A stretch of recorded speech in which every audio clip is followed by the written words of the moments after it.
Quiero comenzar con una canción que la solemos cantar en misa y me pasó que justamente cuando estaba leyendo, creo que aparecía en Primera de Reyes o Segunda de Samuel, es propiamente la historia de David. Digo, esto lo conozco. Después se lo conoce como Salmo 18, pero vieron que David, por lo que hemos leído, se le atribuyen muchos salmos, muchas canciones, era músico por lo menos él y creaba esas cosas. Entonces quisiera compartir con ustedes una canción que para mí es hermosa, eh, me llega muchísimo y bueno, y justamente estuvo en una de estas lecturas. Seguramente la conocen.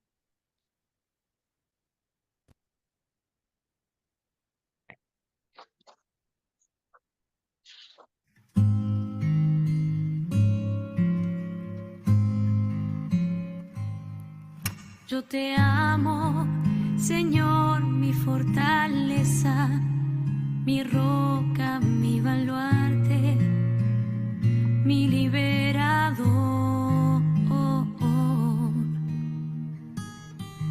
Tú eres la peña en que me amparo, mi escudo y mi fuerza, mi Salvador. En el templo se escuchó mi voz, clamé por ti en mi angustia. Extendiste tu mano y no caí.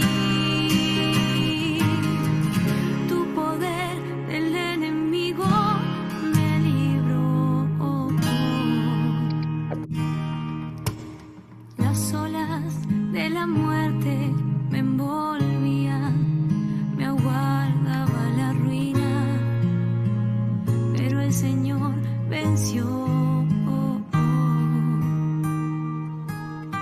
Tú eres la luz que me ilumina, quien abre mis caminos. Tú eres mi Dios. En el templo se escuchó mi voz. Clamé por ti en mi angustia. Extendiste tu mano y no caí. Tu poder del enemigo me libró. Cuando yo invoqué tu nombre con mano poderosa, me salvó tu amor. Son perfectos tus caminos, tus manos me sostienen. Tú eres mi rey. En el templo se escuchó mi voz, se escuchó, clamé por ti en mi angustia. Extendiste tu mano y no caí, no caí. Tu poder de mi enemigo me libró.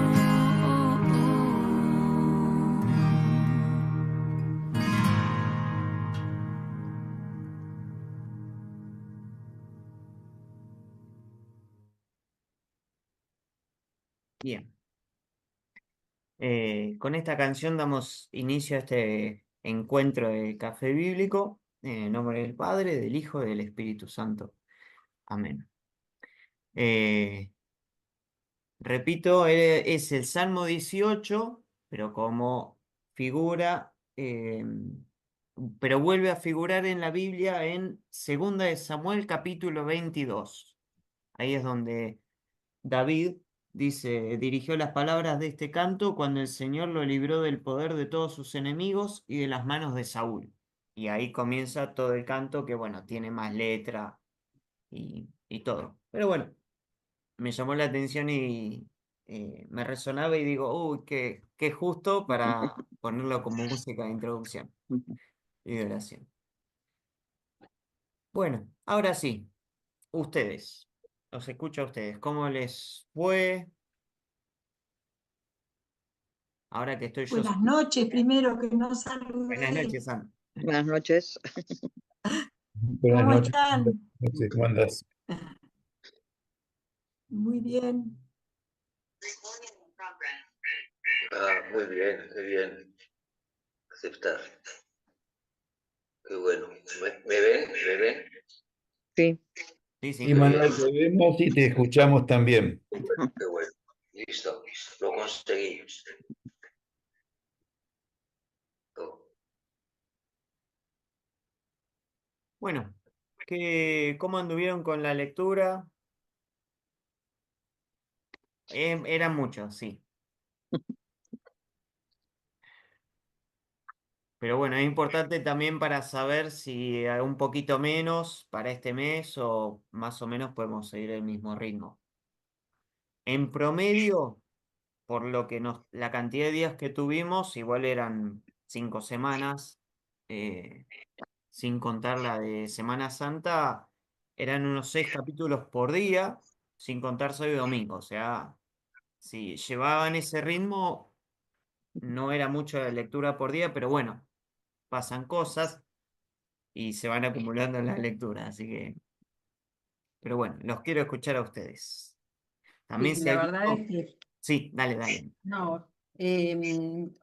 O sea, haciendo un pequeño resumen, a mí Mm, me gustó mucho conocer el Antiguo Testamento porque, bueno, uno va leyendo algunas cosas, pero no así todo junto, ¿no es cierto?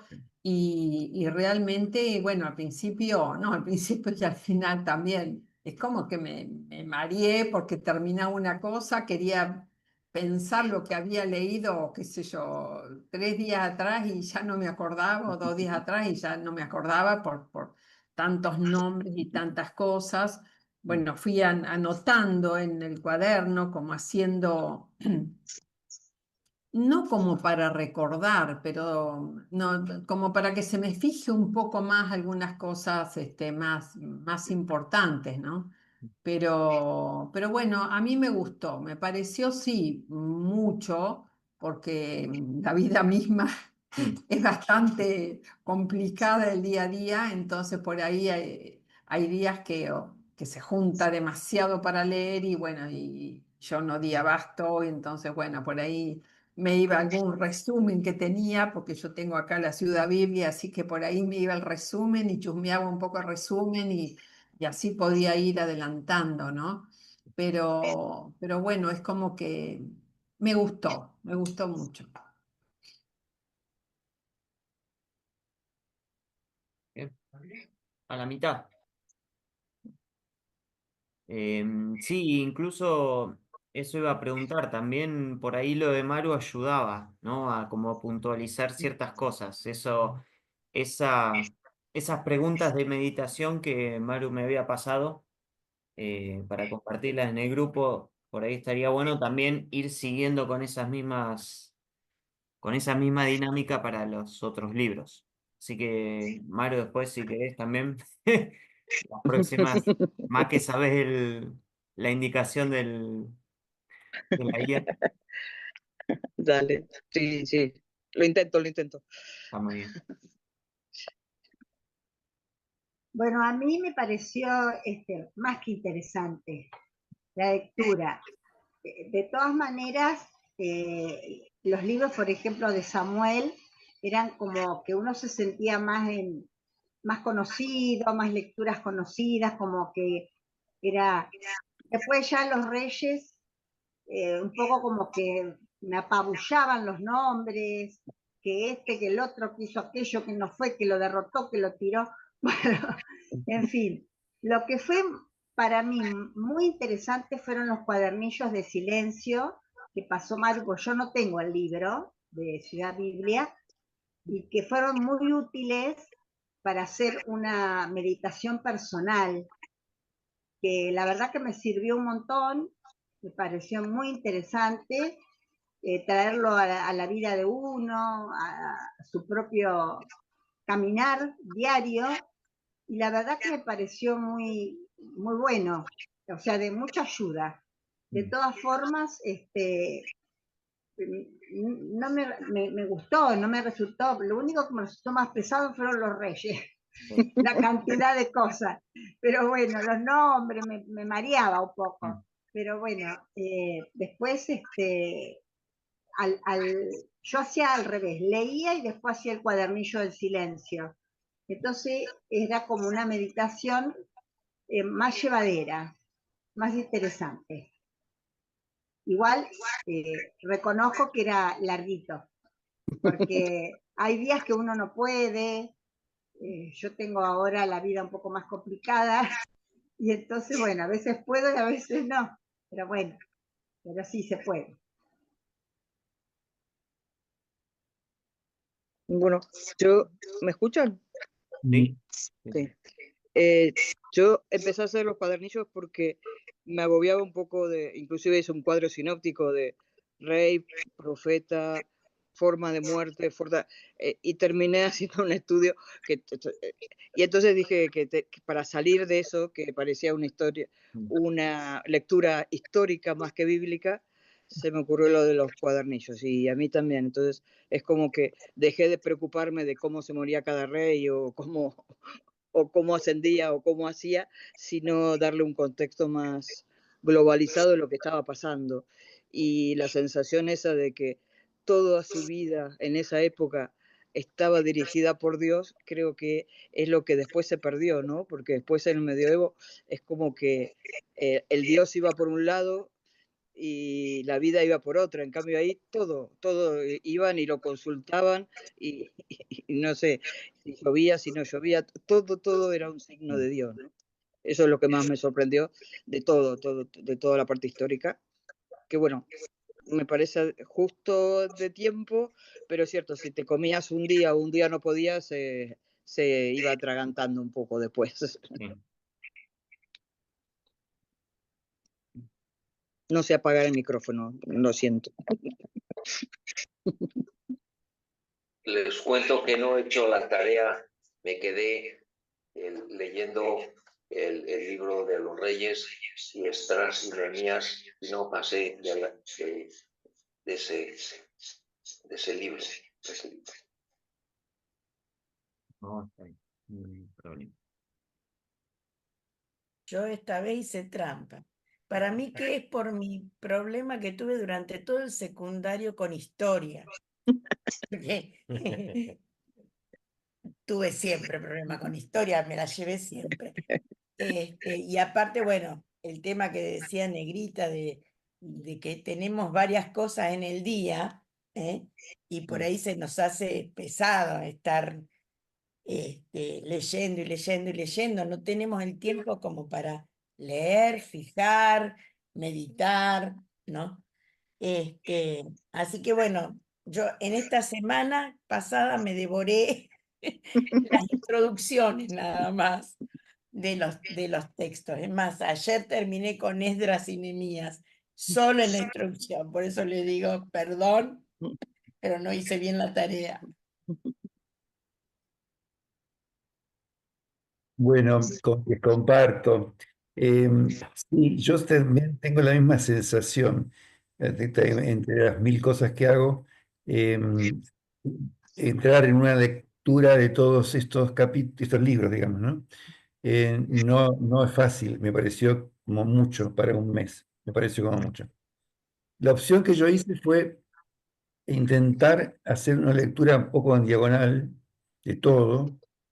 No, y quizás en algún libro no lo llegué a terminar en ese sentido, y privilegiar los comentarios. Tengo algunos comentarios muy lindos de estos libros, incluso las mismas introducciones que tienen algunas de las Biblias son más profundas y muy bien orientadas, y refrescar un poco lo que hay por debajo. de esas listas de reyes, etcétera, etcétera, ¿no?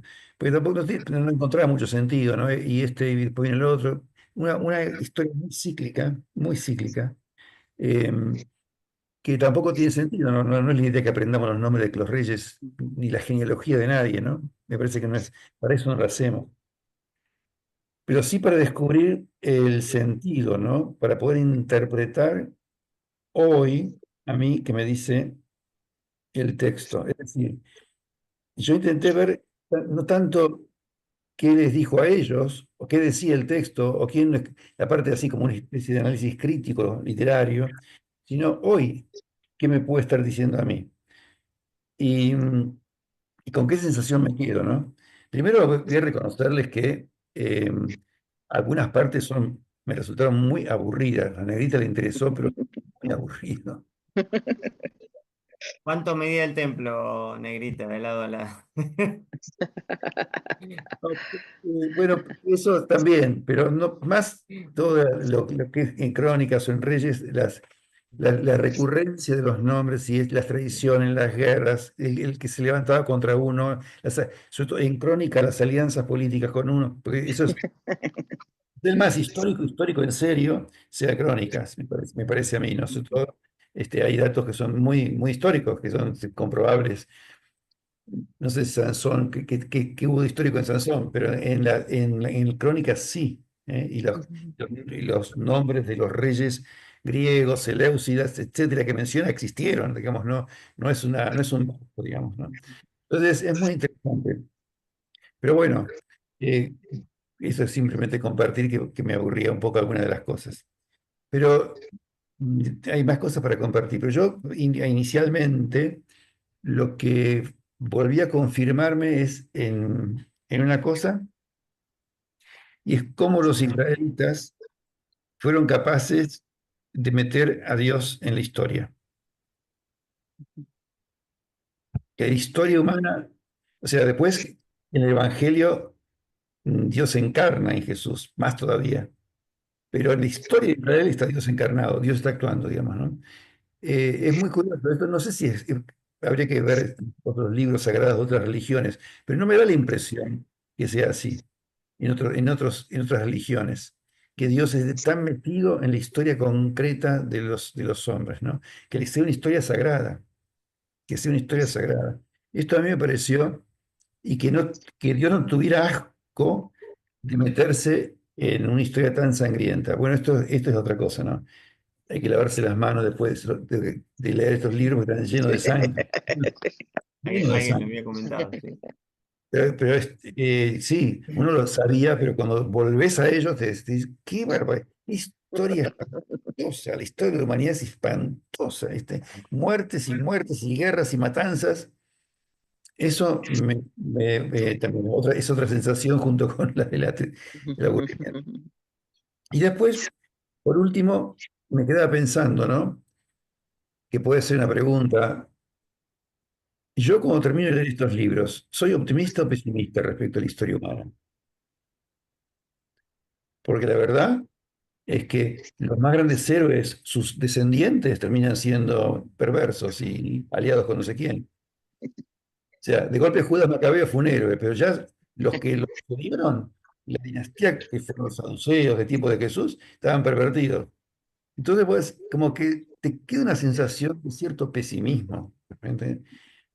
Y a la vez que está toda esa porquería de sangre y porquería, corrupción, engaños, mentiras, traiciones, hay héroes. En medio de esa historia hay héroes. Y gente que da la vida digamos, quizás no lo haríamos por cumplir el sábado, no sé si tiene pero digamos, por la ley, por Dios, ¿no? Por su fidelidad a la alianza, digámoslo así, más que por el sábado. Da la vida. Entonces, bueno, eso también, ¿no? En medio de esta historia terrible, aparecen personajes que tampoco son totalmente santos y puros y perfectos, porque tienen sus defectos muchas veces, pero son héroes de todas maneras, ¿no? Y bueno, digo, esto así como para poner la pelota o seguir con la pelota de movimiento, ¿no?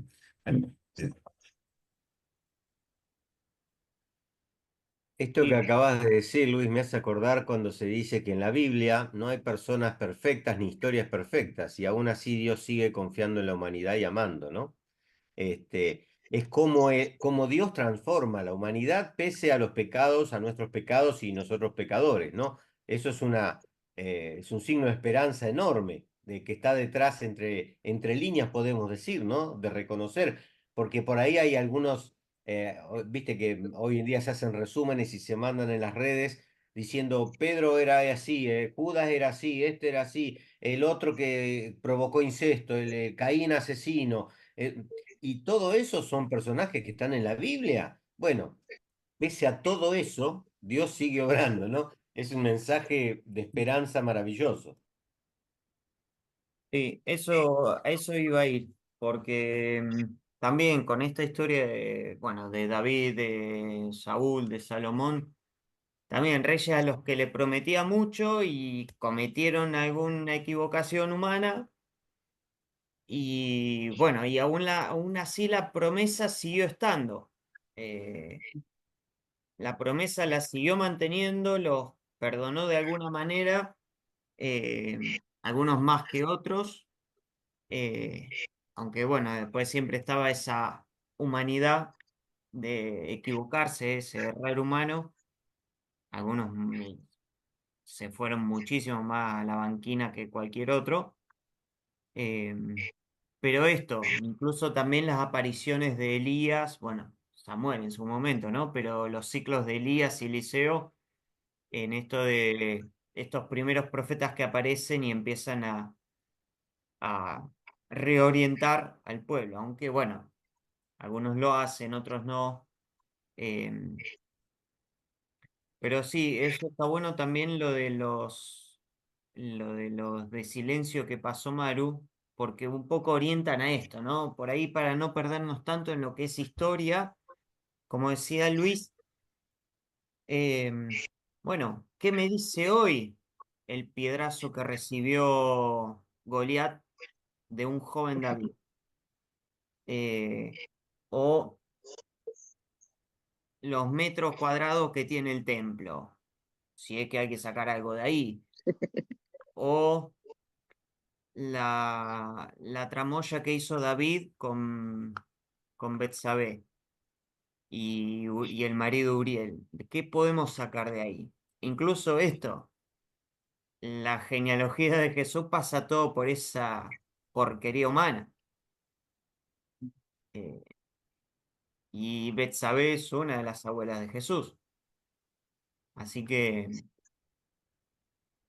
bueno, sí, la historia humana está llena de sangre, de muerte, de matanzas y todo, pero aún así, esto, de cómo los judíos, los israelitas pudieron hacer su interpretación teológica de eso, cómo Dios camina al lado del ser humano, ¿no? En su historia. Y le tiene una paciencia enorme.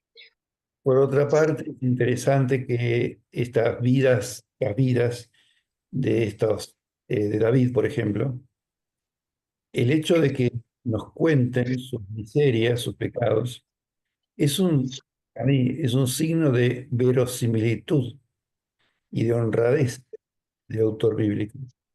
No lo dibuja eh, para que quede bien ante nadie, lo muestra como es.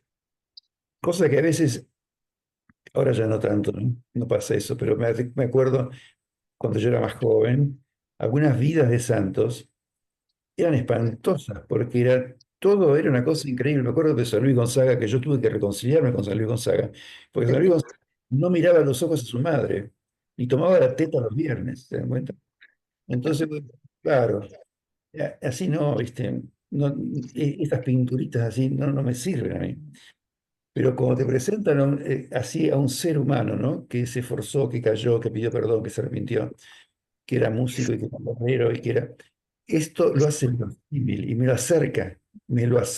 Y a mí ¿qué me dice esto? Que yo también puedo ser como santo, como David, pero no podría ser santo como Solís Gonzaga, porque se entiende lo que quiero decir. Sí.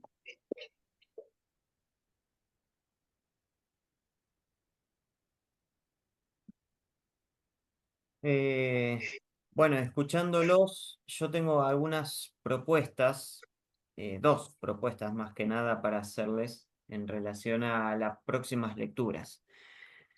Crónicas es una reproducción de Reyes, pero dicen como que Reyes es un poco más optimista y se pierde en lo fascinante de Salomón, que hasta te da los metros cuadrados del templo y la cantidad de ladrillitos que se usó y los materiales. Crónicas es un poquito más crítico en base a eso, pero bueno, Crónicas lo que va a hacer tomar a partir de Salomón y cuando se divide, encima de eso. Esta historia también donde ya los hermanos se empiezan a dividir y bueno, a veces se amigan, se pelean, pero esto de las apariciones del reino de Israel y el reino de Judá, a norte y al sur respectivamente, ¿no?